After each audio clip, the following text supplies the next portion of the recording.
What is your favorite thing about being a mom? My favorite thing about being a mom, there's just so many things. I love being able to snuggle my girl every night. We have our routines, give her a bath every night. And it's just those little routines that are just so meaningful to us, because I notice if we go out of the routine, she's like, Mommy, we're supposed to, take a bath right now. Or so I think that just shows how secure of an attachment she has, and it makes us feel like, my husband and I, it makes us feel really empowered that we're doing something right, that she feels like she's a part of this like system that's working. And so that's one of my favorite things. But then also, like, I just feel like she really like filled this void that I didn't even know I had, like, in my heart.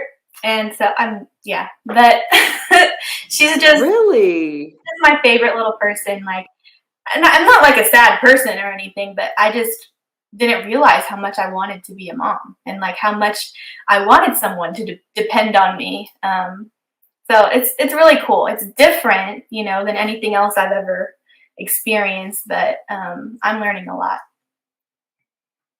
Aw, that's so sweet. That's great. Yeah. Like that's a very heartwarming answer. And I know that if she ever gets to hear this when she's older, she's gonna be like, "Oh, that was about me." Or she'll be really embarrassed. Who knows? Yeah. Well, thank you all for tuning in to another episode of Take a Space Podcast. I am your host, Leah, and this week I'm joined by my cousin, Tori. Tori, welcome to the show. Hi, guys. Thank you. Thank you for having me. Of course. Tori, can you tell the people a little bit about yourself? Sure. So my name is Tori. I grew up in the Bay Area. I am in my late 20s, and I work in a school in Sonoma County as a resource specialist. I have experience working as a special day class teacher, and also before that I worked as a resource specialist for higher grade levels. And so now, we're kind of like still in the pandemic and going through a lot of changes, but right now we are on campus working with students again full time. So that's really awesome.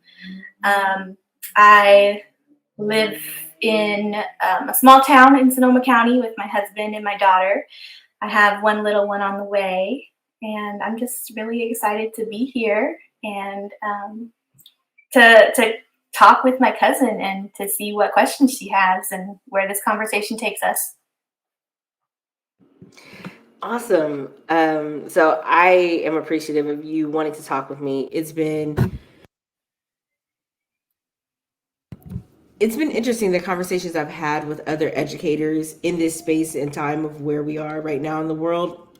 Like you said, we are still in a pandemic, but we're kind of like post quarantine-ish, kind of, sort of, where things are opening back up. There's a bunch of back and forth about these mask mandates and things like that. And I really wanted to make sure that we talk about special education. We've talked about lower elementary, upper elementary, and college. And I want to make sure that we talk about special education because there are a lot of people who feel as if they have little to no guide, little to no resource, and they really, really want help. So firstly, I want to know, what is special education, or SpEd? So special education is a system that we have in our public schools and private schools that addresses the needs of all learners. So students that are suspected to have some significant learning challenges might go through something called an SST process, or the parent or a physician might recommend assessment. And so if the assessment is done, and that assessment, there's just a battery of assessments that have to happen: cognitive, academic, sometimes behavioral, depending on the student. But the team meets and then decides if the student qualifies based on that assessment, the results of that assessment, the recommendations from the team. and then a specific individualized education program, which is an IEP, is created for that specific student if it's found to be appropriate. And special education really, it should look different for every student that is in special education. That's kind of the point. So on the IEP, you'll see like accommodations, modifications. So it's not one size fits all. If the student has an IEP, they should be receiving, specific accommodations, services, modifications if applicable. If they're an English learner, there's going to be things on that address that. Statewide attesting accommodations. So there's just a whole laundry list of things to go through, really. But it all comes down to what that specific student needs. And it's based on, recommendations from the team, what proposals are coming from different service providers, input from the parent. So yeah, it's just really it should be a cohesive kind of team process, but ultimately special education is designed to really fit the needs of our extraordinary learners. Ooh, so how would a parent know that they should seek out some of these resources? I know you said that there is a team that reviews the assessments that the student goes through. So how would a parent, or when should a parent start looking to see if this is something that their child needs? That's a great question. I think that one good step for any parent that is concerned about their child, or or even if their child is not in school, maybe they want to bring up some concerns to their physician, or maybe the physician might have referrals, if the child is younger.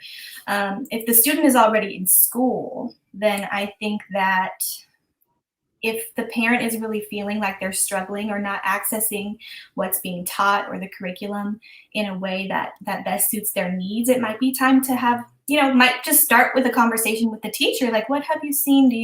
Is there anything that I can do at home to support what's going on? See if that changes anything. If it doesn't, then it might be time to ask again, can we set up a meeting to talk about my child and to see if there's anything else that can be done to better suit. And sometimes that can even look like some changes at home, modifications to different assignments.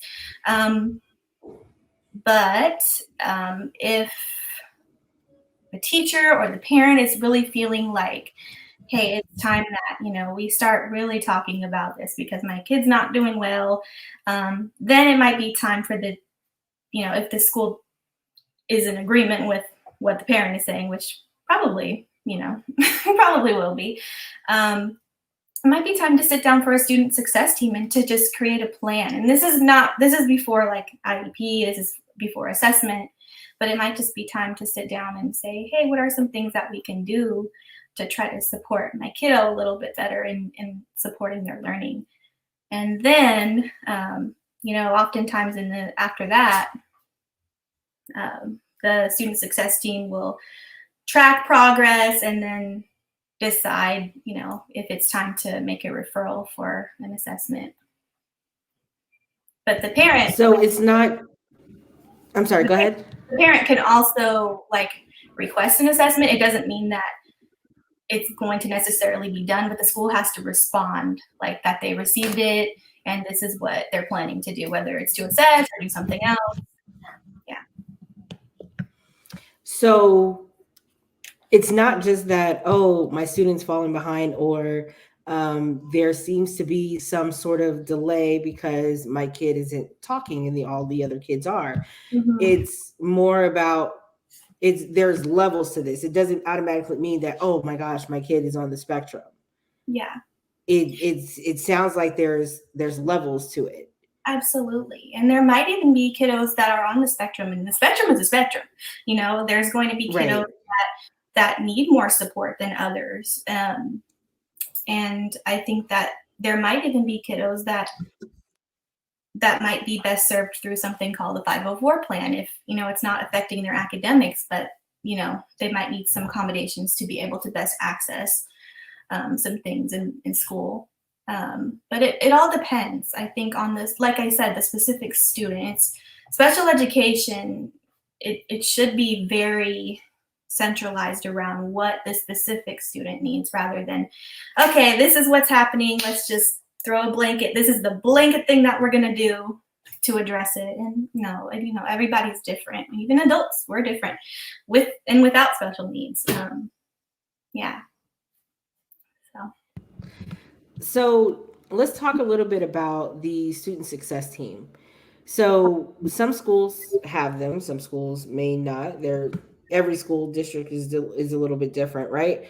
So Yeah. you're teaching in California. Are you teaching public or private? I teach at a public school. It's a charter school, though. Oh, okay. So at a charter school. Yeah, Okay. but So it's in a public school district. hmm? It's a public school district, but it's a charter school within that, if that makes sense. Oh, okay, okay. I was like, okay, yeah, because they have a lot of charter schools out in Cali. Like, Yeah, it's a dual immersion. So there's 2 languages that the students are being immersed in. oh, nice. That's pretty cool. Yeah, it's really Yeah. cool. Okay.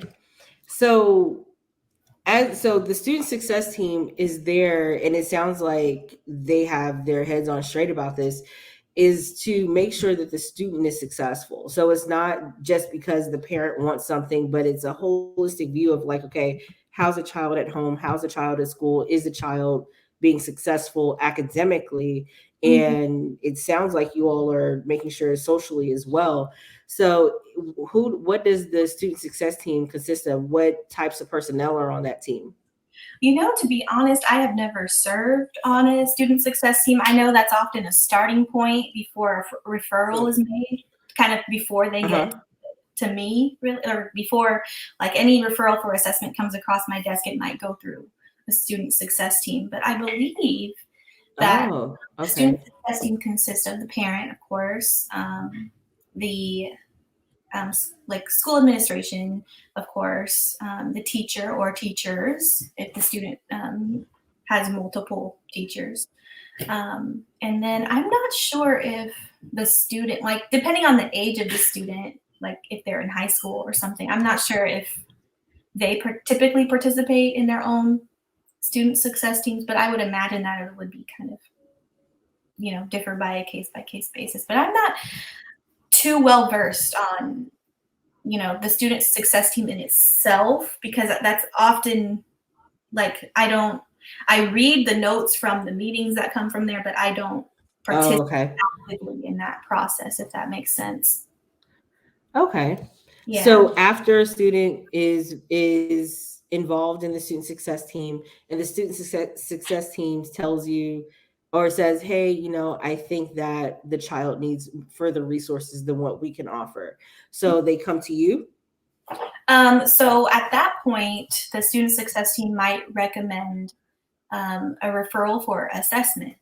And so at that point, that would be sent to the school psychologist, who would then, provide that information to me and say, hey, this is a student we're looking at assessing, and, we have dates and deadlines to adhere to. And then we get rolling on the different assessments that we need to do in order to do a comprehensive evaluation of the student's needs. And and then it goes to what I was talking about earlier, how, at the end of that meeting, or at the end of talking about that report, the team would say, the student either qualifies or doesn't qualify. And these are like the proposed things that we're going to talk about. So, yeah. So there are, because I've been to a few IEP meetings, but I have never been on the assessment side. Mm-hmm. So for the parents who may be starting this journey, or maybe in this journey and maybe not as well versed, what are some of the assessments that are done by, now we move from the SST to a possible referral for the assessment? What are some what are some things that are looked at in the assessment? So you're going to have different batteries of cognitive scores that's typically done by the school psychologist. You might have a behavioral assessment or observation included in that. You're going to do a review of records, and that's not really assessment, but it helps to inform, who the student is and what their learning looks like. And then they're going to also have a battery of academic achievement tests that is going to be normed based on national data.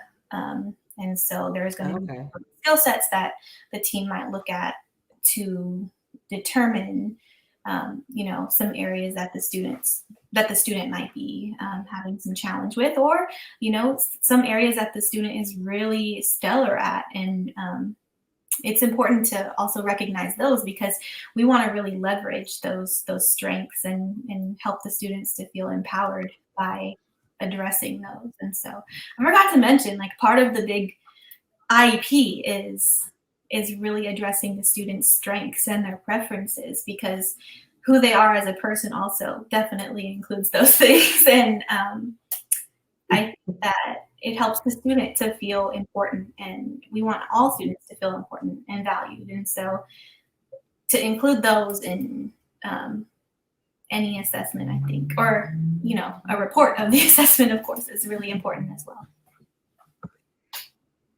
So after the assessments are done, I know you said there's cognitive, there's behavioral. We look at academic achievements and, past records. When the assessments are done and it's time for the IEP meeting and the parent is called in and said, hey, we want to have a conversation about what we found during the assessments.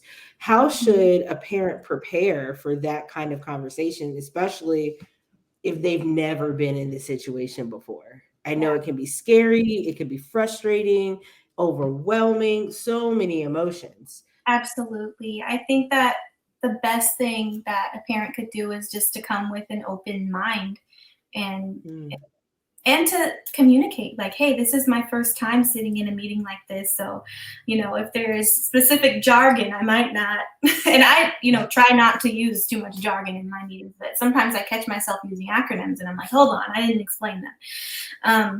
And so I think it's important that the parent voices, that, hey, like, I might need some extra explanation, or to ask questions, things that you might be curious about, or want to know more about. Like, that's your time to kind of dig in and ask your questions that you have. And also, I think that parents often feel like, they might feel intimidated because this is a lot of people, like, sitting here around a table or even on a Zoom these days.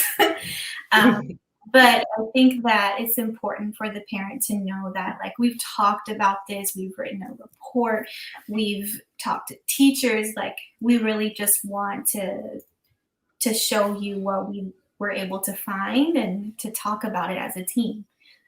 What can we do to better support your kiddo? So does a parent have a voice during these? I mean, aside from asking questions, I know the individualized education plan for the child is ultimately for their success. Does a parent have a say-so in what goes on there as far as the goals that they're looking to reach? Yes, and so oftentimes, goals and services will be proposed, and those service providers or the case manager might ask the team, are we all in agreement? And at that time, there might be some, hey, like, actually, I think maybe instead of 30 minutes, maybe 40 minutes, or instead of 30 minutes, maybe 20 minutes per day of, push-in service or pull-out service. So that's the time for the team to kind of, like, talk through that. And of course, absolutely, we want parents to feel part of the process and to feel heard, and for their voices or concerns to be heard, so that we can talk through those as a team. Okay, well, let's back up a little bit. I think I jumped over myself. So let's talk about what goes in IEP. Okay. So you do the assessment and the parent is called to come to the meeting. The IEP is sent to the parent and it's almost like reading a foreign document. So, but they want you to be prepared so that you can go over the information and ask all the questions that you can. Yeah, What goes into an IEP? lots of stuff. So you're going to have an information and eligibility page, and that just will tell. So if the student does qualify, these are things that might be part of the IEP. There's going to be information about the parent and just to make sure addresses and phone numbers are up to date on there. You're going to have a page for present levels, and that's where you can put in the student's preferences, strengths, and interests. You can input, I might miss some stuff because I'm just kind of going top of my head here. Going to be No worries, no worries. Health, history, gross and fine motor development, academic or pre-academic skills, functional skills, adaptive living skills, or there's gonna be a space about vocational things like, is the student bringing homework on time? Are they coming to school on time? That kind of thing. And then there's a section for these are the areas that. And then there's a section for parent concerns. I don't know if I've already said that. And then there's a section for at the bottom, like goals that are proposed in these areas. And so depending on the specific student, you might say reading, writing, math, social emotional goals. It all depends on the specifics needs of the students. You're going to have a statewide assessment accommodation page that, if the student might need those. You're going to have a services page, an offer of free and appropriate education. So the district has to make that call. This is what we are proposing to be, free and appropriate education for your kiddo. So that's going to be talking about placement and minutes and services, that kind of thing. Then there's also going to be on this, I think the services page, a place for accommodations, modifications. And then there's also some other stuff that might differ between districts, but we've also had to add some things in because of the pandemic and, about distance learning and potential for distance learning if we ever, God forbid we ever have to do Yes. that. But, a lot of districts had to kind of rethink this because we weren't expecting that, and so that's something that might be added for some districts. And then like reports and stuff are a separate attachment because students are, if they're found to be eligible, then they are reassessed 3 years later. So every 3 years, they call it a try. So you won't have that big battery of assessments that I was talking about before every year. You're going to have the IEP every year, but the try is going to be done every 3 years. And that's when okay. look at, where are they academically again to see, are they still eligible for special education? And it gives you a good picture of where they are, to have an updated version of that. So after the parent and the team are in agreement with how to move forward in the IEP and everybody's in agreement with the goals and things like that, how do you then make sure that you foster the space for the child to be successful? Yeah, and so it all depends on what was agreed upon for that specific student. And so that could look different, based on what the terms of the IEP what the terms of the IEP are. I think, in one way, I'm just taking your question is like, I take a lot of data over time. So, parent educators often help with this and, especially behavioral data to make sure that the resources that we are using are working, Mm-hmm. and that the behavior or the goals are improving over time. For academics, I'm super organized. That's just who I am, and I have a binder for each student. In the binder, I have the students' goals. I have the work samples that are dated that actually show, hopefully show the progress. Um, I plan for long term and short term. I'm intentional about the groupings. Like if I have students that I'm pulling out for specialized services, I'm not going to pull a student that's working on writing sentences with the student that's learning letter sounds, because I want those Right. things to be meaningful, and I want them to address the goals that the team has agreed upon. I think one misconception um, about, I guess, the program that I'm in, the resource program, is that like I'm a tutor, or that like my job is to help them with their assignments, but my job is to actually help to make sure that they can access those assignments, if that makes sense. So Yes. they're receiving the proper accommodations and modifications in the general education setting, but then receiving some extra support in the small group setting, if that's what the team agreed on. And just that has really intentional, specialized instruction based on what the student needs. And then I'm finding sometimes, say a goal was written for multiplication, but then, I might have done an assessment on double-digit addition with regrouping, and I'm like, oh wow, this student needs some support with that, because that's kind of a stepping. Oh, okay. Repeated addition is multiplication, and so it's really important that Right. they understand that, on a deep level before. And so there's just a lot of moving pieces, but I think staying organized is one way that I ensure student success. Also, I communicate progress to parents at least like 3 times a year once the report cards come out. That's another way. I consult with the general education teachers to see, how's it going? Is there anything I can do to support? How's the student doing with test taking? Are they looking nervous? Are they feeling, like they have enough time? So there's just a lot of questions that I ask. And I just want to be a support to the teachers and the students so that, I can just help to drive that success. But it's definitely not all my work. I might be the one kind of like checking on everything, but it's definitely it's teamwork. And so communication is super, super important. It's a super important part of that.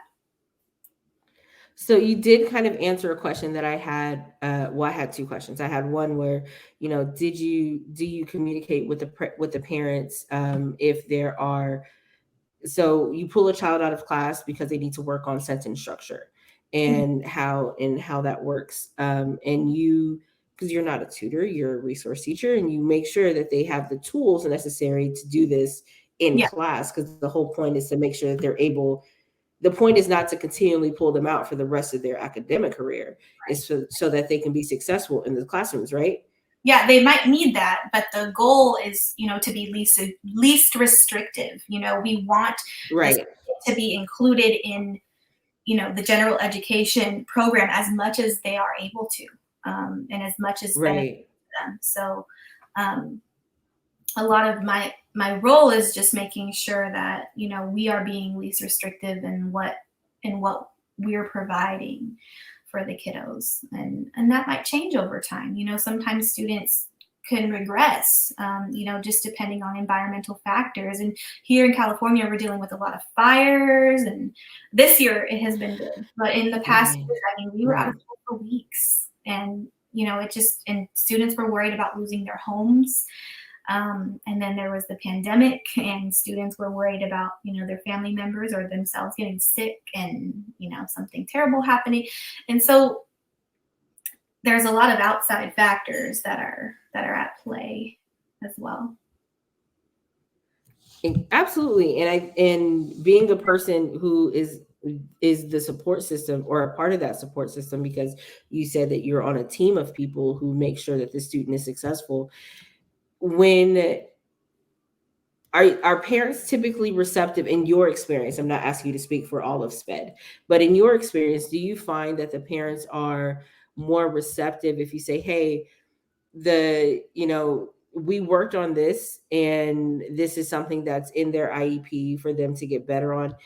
Are you able to support at home working on XYZ? Do Yes, you find that the parents are more receptive to that? yeah, I do actually. I think that the parents really want their kiddos to be successful too. And so oftentimes they're the ones asking me, what can we do at home to support, what's happening at school? And that's awesome. And Mm, one thing that I tell so many, I mean, probably all parents, is that reading, is the number one thing that you can do with your kid. And it doesn't have to be high stakes reading, but like just sitting down with a good book and reading to your kiddo, it's so meaningful. It helps build so many, different foundational reading skills just in doing that. And you get to bond with your kid and just help them to feel like, reading is important. That's one thing that I say like special education is very specialized, but that's one thing that I do tell everybody, at home. And then I know that so many parents are working, and, during the pandemic, I was finding that a lot of grandparents were kind of stepping into that role of supporting the yeah. and so it was, a challenge because some of them had to learn how to, what Zoom was all about and what we did on Zoom and, how their assignments were done in a virtual way. And, but I would say that what I find is that parents do want their students to be, or their kiddos to be successful. And that's an important thing because we want them to be, the skills that they learn at school, we want them to be reinforced at home. Because like when things like Right. summer come, we don't want the student to regress. We don't want them to forget, all of the awesome things that they learned. So, yeah. So, speaking of being a mother and a teacher and this whole quarantine situation, with the fires and all these external factors, how have you balanced all of this in this last year and a half, few years that you've been working?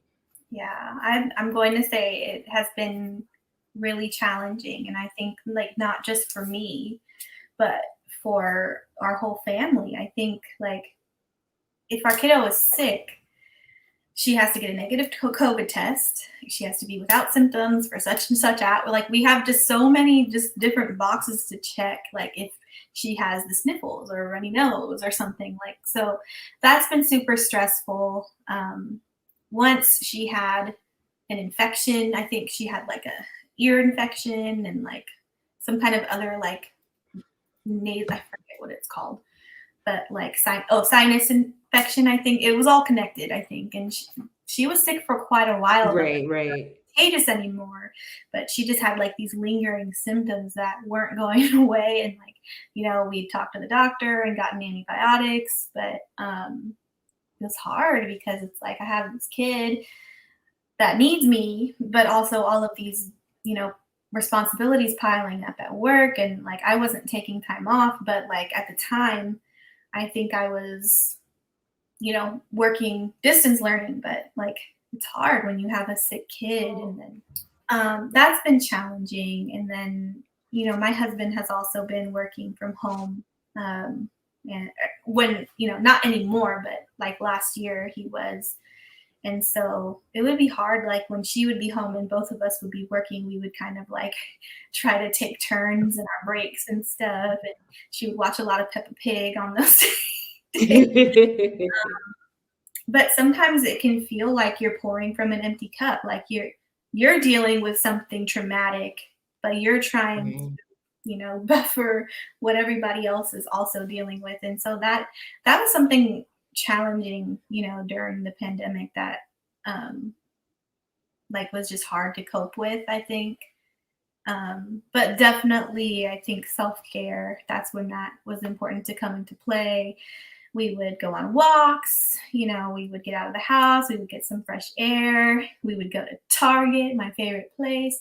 We would, get creative with different things we were cooking and just try to make the best of it because even though it was a miserable time, I did not want my 1-year-old daughter to feel that. And I wanted her to feel like she was safe and that um, you know, the environment that she had is consistent. And so I don't know, but things just change over time. And I'm sure there will be other challenges that we'll have to face, but just being able to adapt and being able to recognize when something is too much and you need a break is important too. But how do you make sure that you're not overwhelmed when clearly you are, like when there's so many other things that are happening that are pulling you in 14 different directions? Yeah. I think, oh, yeah. Oh, that's beautiful. Sorry. I think that just having like boundaries for yourself and saying like, I'm not going to take my computer home from work today. I'm going to just have to, pick up on my work tomorrow. I'm going to, and as like special education teachers work a lot into the night because we have to write these reports and IEPs and, all of that stuff. But then we also have to teach during the day. So Right, oftentimes, right. like writing those reports, it takes a lot of time. And so oftentimes I would just have to say, I'm going to have to figure out, how to better fit this into my schedule. Um, and then like my daughter's daycare, I have to pick her up by 4:30, but I don't necessarily want to leave her there that long. And so like sometimes I would just say, nope, I'm leaving work at 3:30 today. I'm gonna pick up my kid. We're gonna make dinner. We're gonna, and so just having those boundaries for yourself, I think is really important. And then if you're sick, if you're legitimately sick and you need to take care of yourself, like of course take off of work. But I think that was just coming from a place like, like try not to take off of work if it's just, for, I don't know, a doctor's appointment that you could schedule later in the day or something like that. But yeah, it's hard. It's a difficult time for a lot of people, I think. But being able to recognize the warning signs too, like, oh, I'm getting dehydrated or I'm feeling lightheaded or like just feeling that I have been able to take care of what I needed to at home and, in my personal life before bringing that into the classroom. And if I'm feeling heavy about something, I don't want my students to see like, oh, Mrs. McComb is smiling every day. And then all of a sudden she's like not happy. I try my best to help, my demeanor be consistent for them. Right, That right. they have that consistency and that they feel respected and that I've prepared adequately for them to be in that space. So that's what that looks like for me. And I imagine it would be different for different people. But my big thing is that I like to be consistent and to make sure I'm taken care of so that I can help others learn and grow. I like it. So talking about special education, talking about whether or not the parent should be concerned and have their kid um, on an receive an assessment, or even just having the conversation with the teacher, how can a parent and their community best support a child who may need help or who may be on the spectrum even before being assessed? How can and going through the assessment, like how can a community come together to really help that parent, that child, get the support they need? Yeah, I think one thing that can be done, like specifically if the parent is worried about autism, one step to take might be talking with the child's physician, because there's a difference between the medical diagnosis of autism and the academic designation. of autism on the IEP. Hmm. So sometimes the student might not have a medical diagnosis of autism, but when the assessment was done, we're seeing some signs that are consistent with someone that has autism.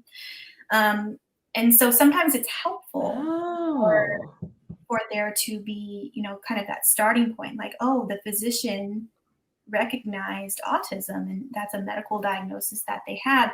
And sometimes that can open up doors for different supports, like from the county, that might be free, like some, depending on what this kiddo needs and how severe um, their needs are. There might be resources that are available, and this is specific to different communities, but I know, right. yeah. So there's that, and then also I think that something that parents can do if they do have that, if they are sure that it is autism, is reaching out to a support group. I know there are a lot of online groups and that kind of thing, but in-person groups, but it's good not to feel alone, I think, and to feel like others are Absolutely. going through this with you, and to Hmm. be able to see others' progress is can be encouraging, um, and so that's just for autism specifically, but other things too, like health impairments, similar. Like you want to check with the physician to see if there's some more maybe testing or questionnaires that you can fill out, or someone that they can connect you with in that way, because oftentimes like then the school kind of has a starting point. If that student is found to need an IEP, then they have like, oh wow, like all of these things have been done. This is what has been tried so far. These are the agencies that this kiddo has been connected with. And if the parent agrees, maybe the school might be able to contact those agencies if they sign that release of information agreement. Um, so that can be something, just utilizing the resources that are available in the community. Um, and then I think just leaning on the special education team instead of seeing them as like someone that's trying to like just create something and say, do you agree? Like I think leaning on them as someone that as a team that is trying to help your kiddo progress, and asking them questions, like even if they might sound silly in your head, like ask them, because they likely will have an answer that will ease your mind and to help you feel like you're not alone. So, how can we support the resource teachers, the special education programs, the programs that have been built to support students?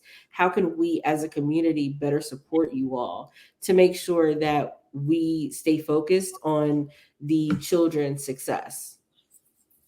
Yeah, I think a big part of it would be participating in like PTAs and board meetings and just really being knowledgeable about what's going on um, in the district, and making sure that teachers are feeling supported and not burning out. I think like a little like token of gratitude goes a long way. Like it could make a teacher's whole month, like if you give them a little card that says, oh wow, thank you for working with my kid in this way, because sometimes it can feel like you're pouring from an empty cup and like no one's noticing, but there is progress there, and I just want people to notice.